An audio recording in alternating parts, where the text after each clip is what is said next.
Oh, welcome back to the Elite Kingdom, the place where we discuss wrestling, football, and many, many things more. And tonight, we're gonna talk about AEW Dynamite, my review, my reaction, and my thoughts about the show. So let's not waste any time, and let's begin. This show started with a match between Joey Janella and Darby Allin for the TNT title. A lot of people, and so did I, expected it to be a hardcore match where both wrestlers would try and go and kill each other. But instead, they put on a great technical match, where Joey tried to use his little size advantage and Darby tried to use his pace and agility. There were a couple of dangerous spots, of course, like a suplex right on the apron, but overall, it was mostly a pure wrestling match. And Darby came out victorious after working the majority of the match on Joey's arm. He performed a coffin drop with a hand trapped behind his back for a 3 count. Good match, but a surprising lack of Team Taz or Sting. I'm not against it because the match only benefited because of it, but still, a little surprising knowing how much they advertised it. Then we had a typical, but yet still such a great promo from Jon Moxley, where he said that he will beat Kenta tonight in a tag team match, and he will do the same and retain his IWGP United States title on February 26.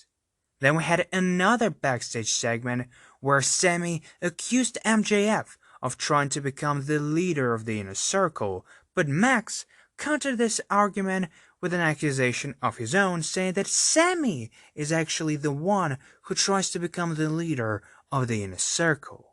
At the end, Sammy thought that he was getting recorded, and he broke Max's phone and kicked him in the guts. After this, we had a throwaway match between Cody and Lee Johnson versus Peter Avalon and Cesar Bononi. I thought that Cesar, and especially Lee Johnson, looked great, performing some great maneuvers and taking the majority of the match on themselves. Later we would find out that Cody unfortunately got injured in this match, but I thought it didn't affect the match in the slightest. And in the end, Lee Johnson won, getting his first victory in AEW. And after the match, he cut an emotional promo thanking the whole Nightmare family apart from QT Marshall. Very interesting, probably gonna lead to a match between them down the line, but a very good stuff. Nothing really major happened, but they tried to make it as big as possible, and I thought they succeeded, so yeah, good for them. After this, we had an interview with the Young Bucks and the Good Brothers, where Bucks basically announced that they will face against Santana and Ortiz next week for the tag team titles. Then in about 5 minutes, Pac absolutely killed Ryan Nemeth in a good squash match. And after this, MJF and Chris Jericho faced against the Acclaimed.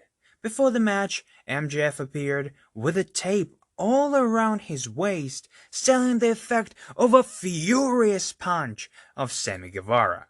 I thought that the match was great. The Acclaimed somehow were very likable, and I actually wanted them to win. And on a couple occasions, it actually looked like they're going to be able to do this. For example, when Jericho went for Lion Sold, but in mid-air got caught with a boombox, I actually thought that this is going to be it. But no. Judas Effect from Jericho ended the match, and the Inner Circle were victorious. But the fun was not over yet, because Sammy came out after the match and said that he is done with the Inner Circle. This was awesome. I loved this story. I loved MJF's facial expressions during Sammy leaving the Inner Circle, and I cannot wait to see how this story will unfold. Then we had a segment in a bar where Matt Hardy tried to convince Adam Page to join his team. And he did. But when Adam was about to sign a contract, he, in a lovely tribute, switched the contract with another one from under his jacket. Rest in peace, Brody. It's very interesting to see where the story gonna lead because next week, Matt Hardy and Adam Page will team up once again to fight against TH2, and maybe we're gonna see the follow-up to his actions this week. It's gonna be very, very interesting. After this, we had another interview with Sting, and guess what? You're never gonna believe it. Team Taz interrupted him. And it's such a shame that I'm not excited anymore, because it was a really cool segment. Team Taz kidnapped Darby, put him in a body bag, and then drive a car with a body bag attached to it. It was a really cool segment, but I'm so fucking tired of the same segment happening all over again every single week. And the worst part is, the next week is gonna happen again, and we all know it, and we just can't change a single thing.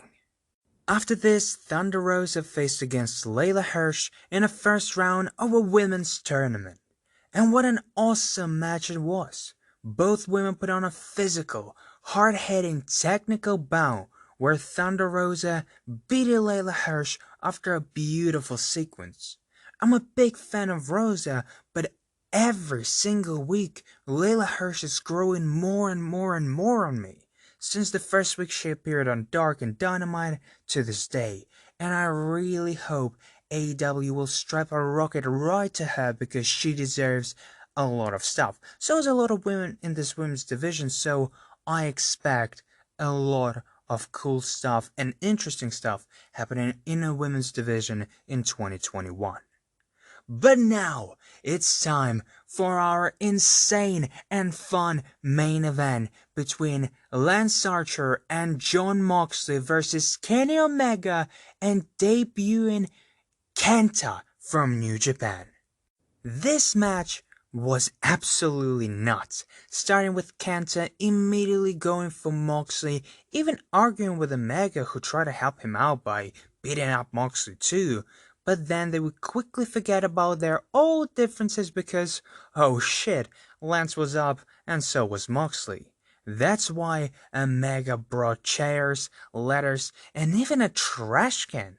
And they had some nasty bumps with this trash can, like you can escape from Omega and a dropkick right to the face through a trash can from Kenta. Then they decided that there's not enough fun in the ring, so they went to the kitchen, where Moxica got DDT'd right on the steel table, and Lance brought the most dangerous weapon of all time. The potatoes. And Mox actually used them to beat up Omega. What else do you want from a wrestling match? How can you top somebody getting hit with a potato? I truly don't know. Well, what I know is that we had one more insane spot. After 4 wrestlers came back to the arena, Moxley was landed on a table, and Kenta dodged a bomb from Archer and from atop of a ramp jumped with a double foot stomp right on Moxley's chest. It was absolutely brutal and it looked sick. But Kenta and Omega were not able to put Archer down until the Good Brothers came for save, performed a magic killer, and helped Omega with a one-winged angel for 3. It was fun, it was brutal, it was insane, it was sick. It was great. It was a great match and a beautiful ending to a very strong show. You know, apart from a Sting segment that was just too repetitive, but still was very cool, and apart from a couple of throw-in matches that were actually pretty decent in itself, there was nothing wrong with the show, and I truly enjoyed it. I can't wait for the next week. It's probably not going to be as strong as this one or previous week, but hey, we're going to have Young Bucks versus Santana and Ortiz. What else do you want? So, I was really happy with the show. I know some people didn't fully enjoy it, and I can understand some of the criticism, like they're not really giving enough exposure to Kenta. If you never watched New Japan, you're not gonna know who he is, and I can agree with this, and they need to work on this by showing some footage from New Japan. But overall, there is nothing bad in the show. I can't really critique anything in terms of a match qualities or storyline don't making sense. It was all very strong, and I truly enjoyed it. So I hope you guys enjoyed this video. I love doing them, and I will hear you soon as always.